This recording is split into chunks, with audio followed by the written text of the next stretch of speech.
Amelia Rosewood had never thought of herself as judgmental. At 29, she was the polished marketing director of Crestview Towers, a luxury high-rise where image was everything.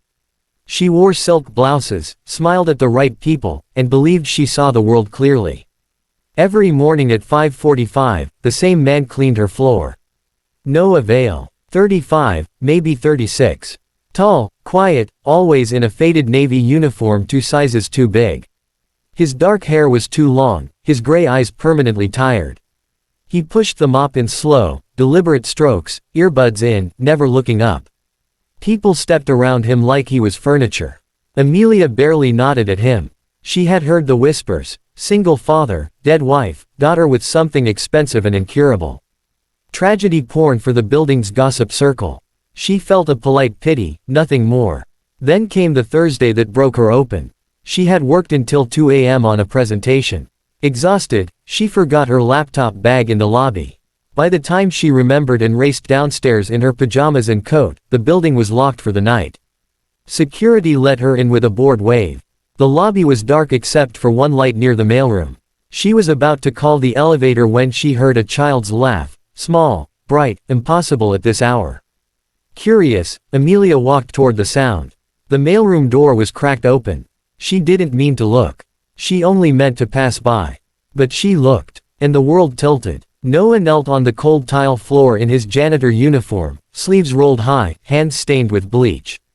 In front of him sat a little girl no older than 6, his daughter, Luna, with oxygen tubes in her tiny nose and a pink knitted cap covering her bald head. A portable tank hummed beside her wheelchair. Luna was painting his nails the messiest shade of glitter purple Amelia had ever seen. "Daddy, hold still," Luna scolded, tongue sticking out in concentration. "Princesses don't have smudges." Noah laughed, the sound low and warm, like someone who saved it only for her. "Yes, ma'am. Princess Luna's orders are law." Luna beamed, then coughed, a wet, frightening sound. Instantly Noah's face changed. He scooped her gently against his chest, rubbing her back in slow circles until the coughing eased. He whispered something Amelia couldn't hear, and Luna relaxed, trusting completely. Amelia should have left. Instead she stood frozen, hand over her mouth. Noah reached into his cart and pulled out a tiny tiara, cheap plastic, bought from a dollar store, but to Luna it might as well have been diamonds. He placed it carefully on her head. "There," he said softly.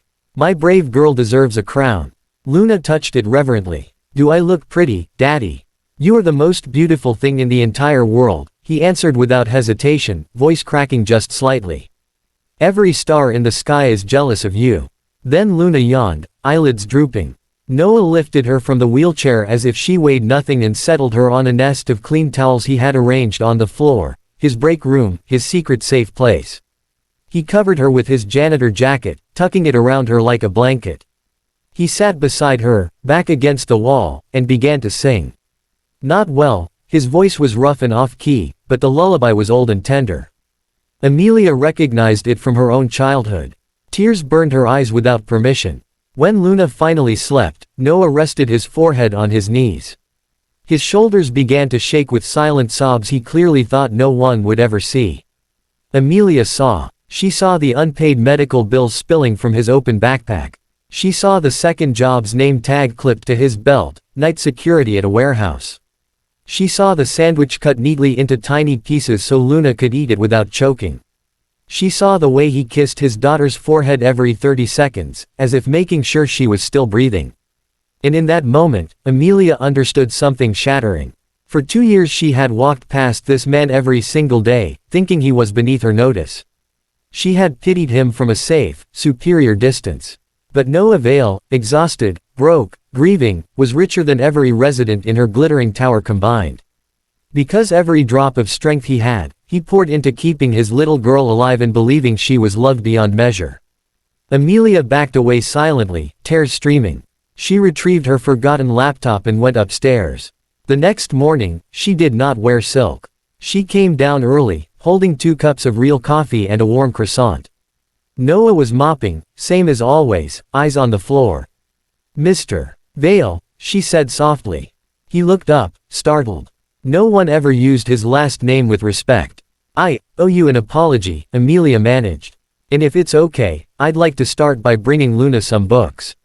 And maybe sit with her sometimes when you have the late shift. If you'll let me." Noah stared, speechless. Then something in his guarded gray eyes broke open, just a fraction, but enough. Luna rolled around the corner just then in her wheelchair, oxygen tank trailing like a faithful dog. She took one look at Amelia and grinned. "Daddy, she's the pretty lady who smiles on the elevator." "Hi, pretty lady." Amelia knelt so they were eye level. "Hi, Princess Luna. I heard you like stories about dragons who wear tiaras." Luna gasped theatrically. "That's my favorite kind." From that day on, the 23rd floor smelled faintly of children's books and glitter nail polish after 10 p.m. Amelia never posted about it, some things are too sacred for likes. But sometimes, when the city was asleep, people passing the mailroom window would see a soft light, hear quiet laughter, and glimpse a janitor, a princess in a wheelchair, and a woman in designer coats reading aloud about brave little girls who slayed monsters with kindness. And those who saw never looked away the same again. Because Amelia Rosewood had only opened a door. But love, real, fierce, quiet love, had walked straight into her soul and refused to leave. Thank you for watching this story till the end. Sparkles. If it touched your heart, please support us. Thumbs up, give it a like. Speech balloon, share your thoughts in the comments. Bell, subscribe to our channel and turn on notifications. Your support helps us create more stories that inspire and make you believe in miracles. Your participation means a lot to us. Heart.